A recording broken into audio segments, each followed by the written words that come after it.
Hey guys, hope you're all having a great week.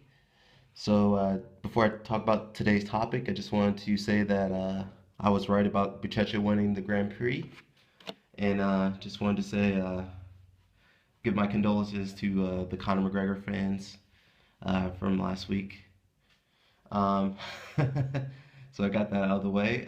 So today I wanted to talk about just a question I actually answered on Quora, but I thought it would be make for a great video. So the question was, why do BJJ fighters always pull guard? So again, I didn't come up with this question, but someone posted it, so I just wanted to talk about it a little bit. So guard pulling, it's really, I think it only really happens in jiu-jitsu. They will do it in judo too, but when they pull guard, they have to attack or sweep immediately. But in jiu-jitsu, we pull guard for a few different reasons. I think if you're competing, so it's strategy. So if you're competing, pulling guard is a good strategy for a few different reasons that I'm going to talk about right now. The number one reason is if your opponent, the person you're going against, has better takedowns than you. So normally you'll feel this,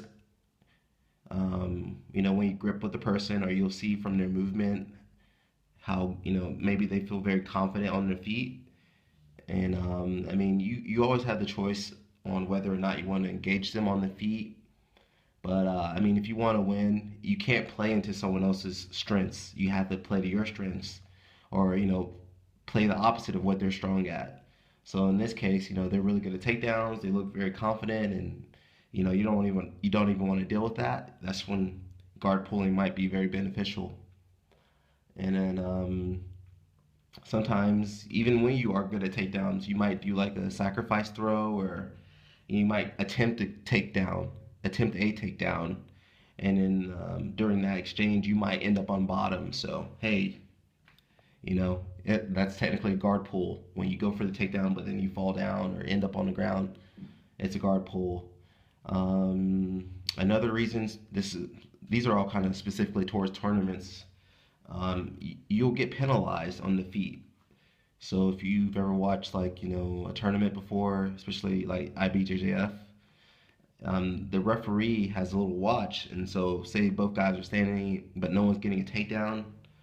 The referee will give both competitors a warning, and eventually, if you get enough warnings, you can eventually get disqualified. So if the guy's really stubborn, say you both are evenly matched, but the other person's not going down, sometimes you have to pull guard in order to progress. So you can't always take the person down. It happens. Some people have really good base; they won't go down no matter what you do. So you pull guard so you can try to do some other moves on them. And so those are all kind of the tournament reasons. There are a few more tournament reasons, but usually it's going to be one of those that I just mentioned. And then as far as like in the academy, why so many BJJ fighters or practitioners pull guard? A lot of academies don't really practice takedowns. This is something that I would see back home in Atlanta. We would have people come visit from out of town or from other academies, and we'd be like, hey, all right, hip throw, and then it might be a blue belt or purple belt, and then man, they couldn't do a hip throw to save their life. So some academies don't really do takedowns. I'm not sure why. I think if you want to get really good at jiu-jitsu, you need to be able to do takedowns. So they're doing themselves a disservice. So some academies don't do takedowns as much, and this might be because they were restricted because of the size of their academy. If you're in a small academy, not a lot of space, you can't really do takedowns with everyone training, because you might throw someone on top of another person, so that kind of sucks. So some schools they usually just start on the knees, but I'm seeing more and more schools, more academies start on the feet, especially the ones that compete a lot. So I think that's changing. And then some instructors aren't very well versed. They're not very knowledgeable on takedowns. So if the instructor's not very knowledgeable or very comfortable showing takedowns, say he or she never does takedowns, then there's a good chance that the students underneath the instructor won't do takedowns as well. So um, again, the question was, why do BJJ fighters always pull guard?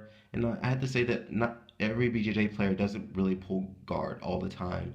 You'll see if you look at tournaments, usually it goes based off size. So the smaller weight classes will normally kind of forego the takedown, and they'll both, both competitors might pull guard, or one guy will pull guard.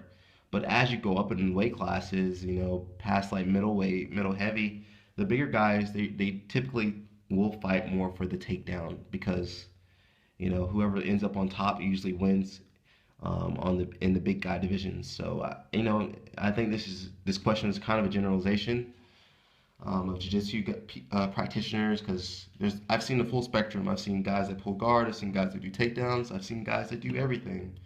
Um, and I definitely see this changing, but a lot of people do pull guard. They feel comfortable in their guard. Their guard is their strongest weapon. So I mean, if that's your strongest weapon, you want to go to your guard as soon as possible.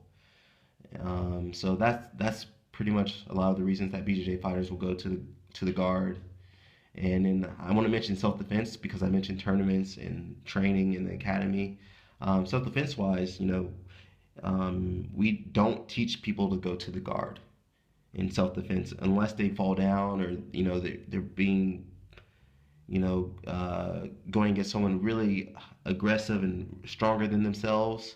Otherwise, all the self-defense in jiu-jitsu, Brazilian jiu-jitsu, is all about kind of de-escalating the altercation or clinching and taking the person down and staying on top. Normally, we try not to stay on bottom in that case. So hopefully this helped you guys. I'm going to try to do some more questions off of Quora because I have a lot of content on there that I think will be beneficial to all my subscribers. So, alright guys, again, like this video and subscribe for more content. Thanks. Ciao.